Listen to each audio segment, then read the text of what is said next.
何在輸入？這裏輸入作用於本層的何在。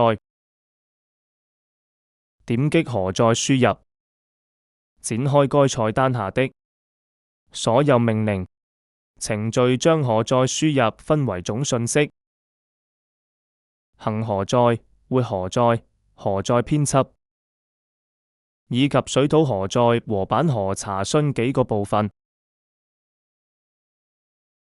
在這裏主要學習行何在和活何在的操作。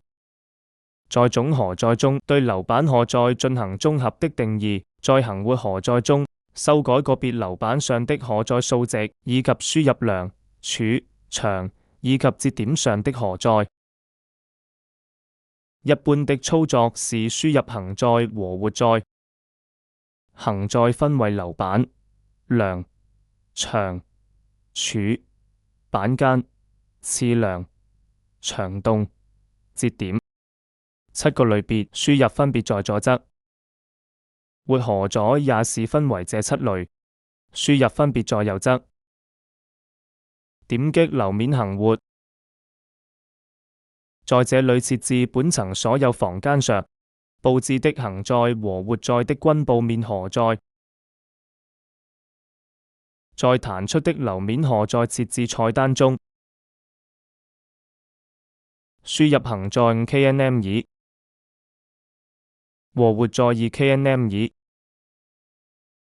點擊確定，關閉該菜單，再點取行在的流版菜單。對於個別房間的樓面行在或活在數值和上一步定義的不同時，在行在或活在欄中選擇流版，輸入修改後的數值，並點取相應的房間。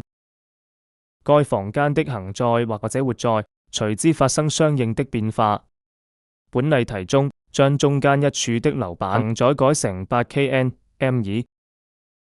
點擊行在中的流版，彈出修改何在對話框，在該對話框中輸入行在直8。將鼠標放置在要修改行在的流版上，程序會以白亮框顯示該流版區域。點擊鼠標左鍵，將該流版上的何在改為8KNM2。這是修改後的效果。輸入行在的兩間何在，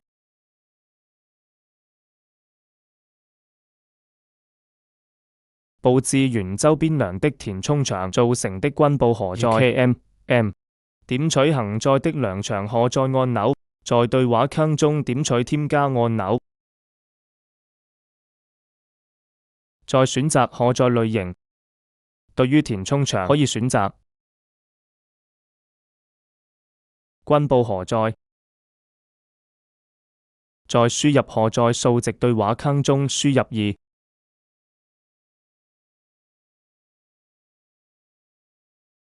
點擊確定，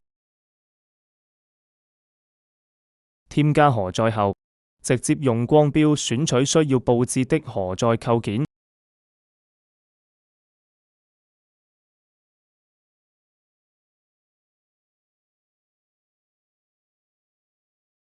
在模型中顯示當前何在狀態下所施加的所有何在。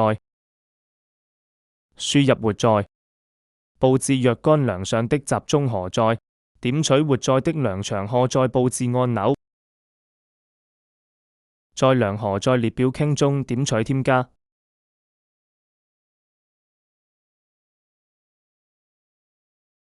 選擇集中力何在類型。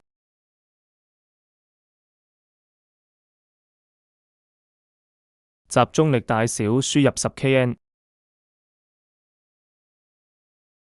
距離參數輸入3米，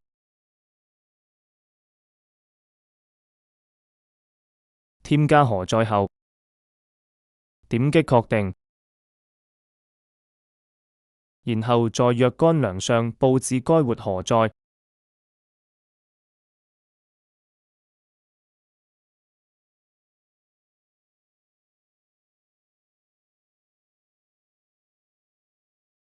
這就是本層荷載的佈置。